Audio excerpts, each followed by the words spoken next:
namoonni mana harabaa kam keessa iyyuu yookiis immoo gaazii kana namoonni fayyadamtan jechuudha. Biyya keessallee haa ta'u akkasuma immoo biyya haalaa irraa of eeggachuu qabdu isiniin jedha. Obboleettii kana jechuudha akkuma argitanii duraanii obbolaa lamaan kan hin argitu isaan keessaa mucayyoo tokkottidha jechuudha. Laalaa jechuudha akka ishiin bareeddu. Amma garuu gaaziin itti dhoo'ee sababa gaaziin itti dhoo'ee fi kinoo jechuudha qaamni ishii akka kanatti buburratee rifeensi ishiillee irratti cinca'eeti kan inni jiru. Garuu waan hunduma caalatti iyyuu lubbuudhaan hooluun obboleettii kanaa gargaarsa uumaati isiniin jedha. Sababni isaayyuu obboloonni baay'een gaaziin itti dhoo'ee kuufinaa harabaa keessatti kan du'anii reef isaanii achi keessatti tortoree iddoo isaaniitu jira. Yeroo baay'ee illee deddeebi'ee viidiyoo kana nan hojjedha jechuudha. Sababni isaayyuu namoonni aaranii taruma tara gara chaanaalii kiyya kanatti dabalamaa jiru waan ta'eef sababiin chaanaalii keenya inni guddaa fi inni guddaan tokkoo fi wal fayyaduu wanta hin beekne walirraa barachuu of eeggannoo akka nuuf ta'uu fi odeeffannoo garaagaraa jechuudha namoota hin qaqqabne qaqqabsiisuudha isiniin jedha. Kanaaf iyyuu of eeggannoo akka taasistanii akkuma argaa jirtan kana kan waraabaa jiru anadha. Anarraallee kaasee miidhaa mana kana keessatti geggeessee tokko tokkoon isinitti hima. Kanaaf iyyuu obboloota koo viidiyoo kana hanga dhumaatti na hordofuun jaalala keessan haa ta'u.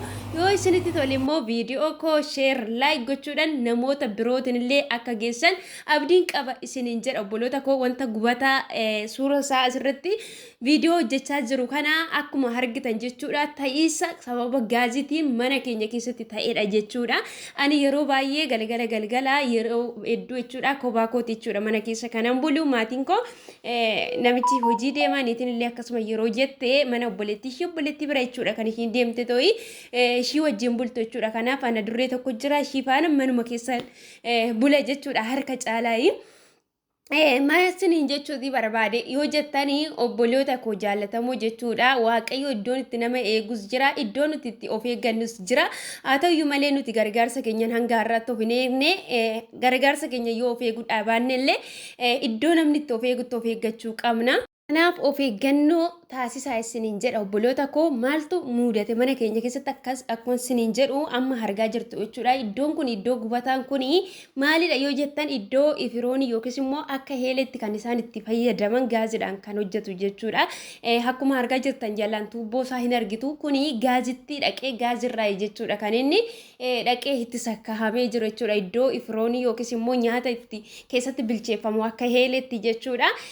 Guyyaa tokko maaltu ta'ee gaaziin kun yeroo tokko hafuura baafata jechuudha. Akkuma gaazii mi'a isaa jechuudha sinii kaasee jiru kana iddoo itti banantu jira jechuudha. Akka koorkiitti itti qadaadamee ta'u iddoo sanaan iddoo yeroo itti banamee jechuudha. Hafuurri isaa yeroo dhaqee ta'u guutuu argina jechuudha. Fusiree gaaziin garaagaraa funyaan keenyatti illee yeroo dhufe nuti kan yaadannu wanta kana asii ilaallee yookaas immoo asii cufuu otoo hin taane iddoo itti fayyadama keenya gaazirraa dhanneeti laalla jechuudha. Akka banaa ta'e malee iddoo kana hin yaadannu namoonni hedduun.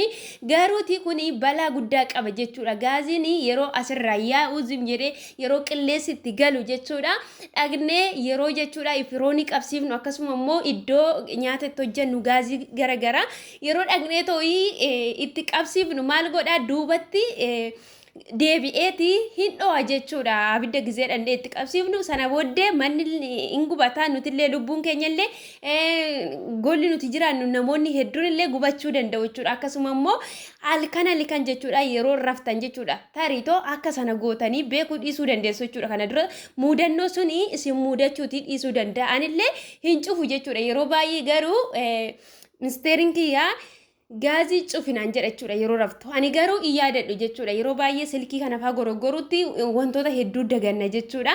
Ani yaadadhu maal ta'e oon jedhee hafuuratu galee jechuudha. Qilleensi galeeti guyyaa sana jechuudha madaamitu qabsiise akkuma carraa yeroo kun gubatu jechuudha. Yeroo dhadheetoo itti qabsiiftu fuula ishiitti bal'as jedhe jechuudha abidda jechuudha. Baay'ee tokko karaa ifiroonitiin rifeensi ishii kunillee yeroo baay'ee hin beektu isaan araboonni rifeensa isaanii filanii jechuudha. Akkasumatti kan isaan deeman malee akka keenya dhahatanii duubatti illee hin qabatanii rifeensi niitii kiyyaa hin murti yeroo hedduu jechuudha. Gabaabadha garuu akkasumatti tokkofattee yeroo funduratti jettullee rifeensi ishii fundurumatti dhangala'aa jechuudha. Akka sanatti abiddi labitti jedhee akka sanatti abidda itti qabatee jalaanillee bakka ifirooniin taa'u kana akka kanatti mukti isaa inni jalaa inni irra taa'u hin gubate pilaataa irra gadi keenyee jirra jechuudha iddoo gubataa argitan kana. Kanaaf odoo yeroo sanatti jarri koo kan mana hin jirre ta'ee manni kunillee hin gubataa anillee keessan gubadha jechuudha. Tokkoof immoo muudannoon na mudatee uffata jechuudha uffata maashinatti naqeetanii maashina kan miiccu jechuudha dhiisetan gadi ba'e jechuudha balbala hundumayyuu cuccufeetanii mastaawotii dhiquu deeme haa miiccu jedheen jechuudha maashin.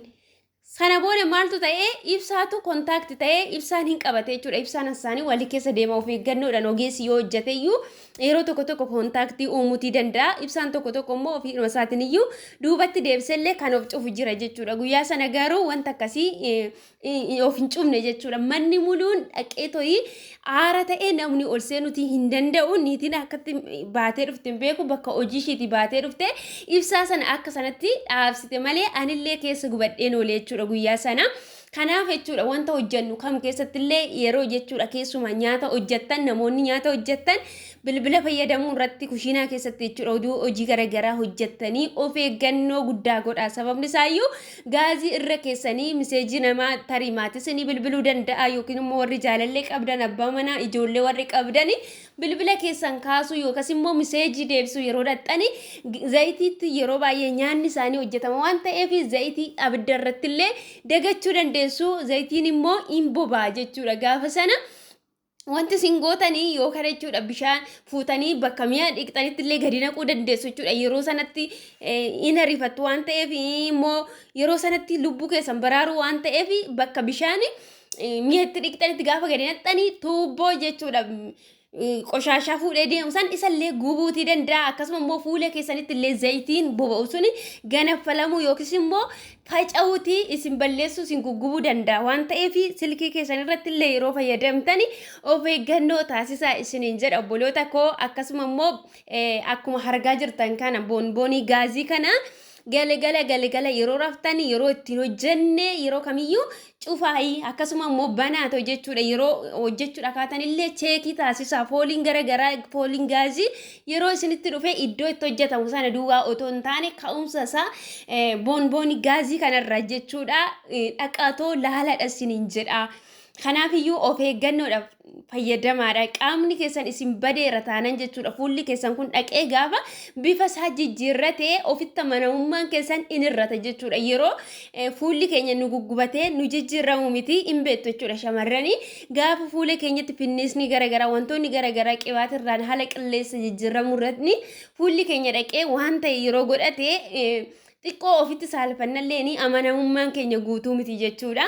Kanaaf iyyuu of eeggannoo taasisaa isiniin jedha obboloonni haaraa dhuftanillee dhimma gaazii kanarratti of eeggadhaadha. Gaaziin isinitti boba'ee otoo isin hin beekin jechuudha lubbuu keessan irratti miidhaa geessisuu danda'a obboleettii kana immoo baga waaqayyo ishii baasee fuulli ishii yoo badeeyyuu nama gaddisiisa garuu lubbuudhaan hafuun immoo waan hundumarra caala waan ta'eef obboleettii keenya baga lubbuu ishii baasee isiniin jedha. Isinillee of eeggannoo taasisaa ijoollota hedduudha waa'ee dhimma gaazii kana wal qabsiisee kan lubbuu isaanii dhabanii ba'anii galuuti kan dadhaban isiniin jedha obboloota koo waan hunduma caala immoo uumaan keenya nagaan baasee biyya keenyatti hojjetannee of jijjiirree maatii keenya jijjiirree obboloota keenya jijjiirree nagaan nu haa galchuu isiniin jedha. Jabaadhaa obsaadhaa hojiin biyya namaa immoo obsallee namaaf hin kennu hojiin biyya namaa rakkina qabaa beela qabaa dhabuutu jira waan hedduutu jira jechuudha lolamuu tuffatamuu wantoota hedduutu jira waan ta'eef waan hunduma keessatti iyyuu obsallee akkasiniif kennu akkasuma immoo balaa garagaraa irraallee nagaan baanee nagaadhaan gara biyya keenyatti akka deebinuu fi waaqayyo uumaa keessan kadhadhaa isiniin jedha obboloota koo fuula keessan lubbuu keessan akka hin dhabnee fi of eeggannoo guddaa taasisaadha isiniin jechuuti nan barbaada.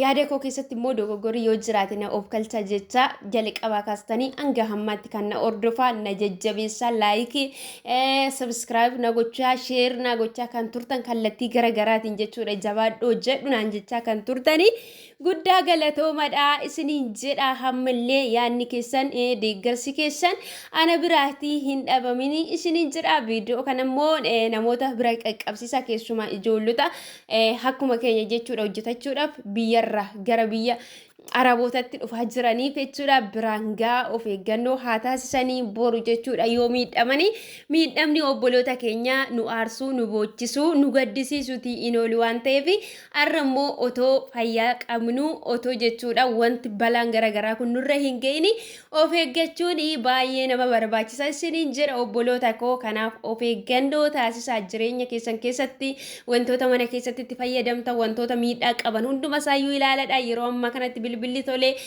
barreeffama garaagaraa irratti barreeffamee jira waan ta'eef wantoota mana keessatti itti fayyadamtani screenshot gootanii googilii irratti transfer gootanii afaan beektanii afaan dandeessanii miidhaa faayidaa isaa akkaataa itti fayyadama isaallee garagar baaftanii ilaaluutii dandeessu isiniin jedha akkasuma immoo obboloonni waa'ee location illee nagaafatta siniifin hojjedha durallee hojjedheen ture siniin jedha obboloota koo waaqayyo immoo isin haa eegu lafa jirtanitti